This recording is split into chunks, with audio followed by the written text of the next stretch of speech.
దేశమంతా రెక్కలుగా రివ్వంటూ ఎగిరే పక్షులుగా ఆకాశమంతా ఆటాడుకుంటూ ఉన్నారు సరదాగా.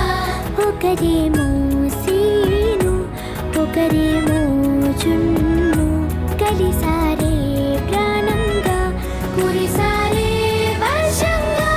పాటేమో సీను ఆటేమో చున్ను ఒకటై ఎదిగారే మధుర